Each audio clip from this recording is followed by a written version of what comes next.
Magluluto nga pala ko ngayon ng pansit bihon, kaya tara na samahan niyo akong magluto. Dini nga sa may kawalay naglagay ako ng mantika.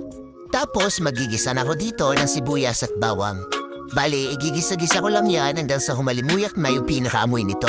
Nung magisa na nga yung sibuyas at bawang ay ilalagay ko na dito yung mga hinimay kong karne ng manok.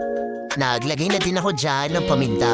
Bale, gigisa-gisa ko lang din yan hanggang sa maging okay na yung karne ng manok. Maglalagay na din nga pala ko diyan ng kikiam. Bale, yan nga palang kikiam na yan ay hinati ko lang sa gitna. Tatakluban ko lang yan at hihintayin na maluto yung kikiam. Pagkatapos na ng mga 2 minutes na pag-iinit dito ay binuksan ko yan tapos hinalo-halo ko. Maglalagay na din nga pala ako dyan ng konting toyo. Naglagay din ako dyan ng Knorr chicken cubes. Pagkatapos na niyan ay hinalo-halo ko lang ulit yan. Tapos tinakluban ko lang ulit yan.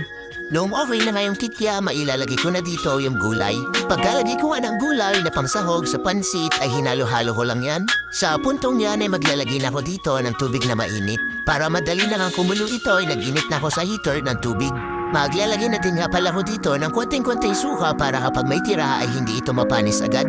Huwag kayong mag-alala kasi hindi naman yan makaka-apekto sa pagkakaroon ng asim ng pansit. Naglagay na din nga pala ko kanina ng kalahating kutsarang asukal para mabalanse lang yung pinakalasa nito.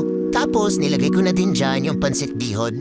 Bale, hihintayin ko nga pala maghiwa-hiwalay yan hanggang sa halu-haluin ko na ito ng mabuti. Sa puntong yan ay hiwa-hiwalay na nga yung pansit at hahalu-haluin ko lang ito. Bale, hihintayin ko lang maiga yung pinakasabaw nito tapos okay na. Siya ko kayo napapaibig kaya magluto nito.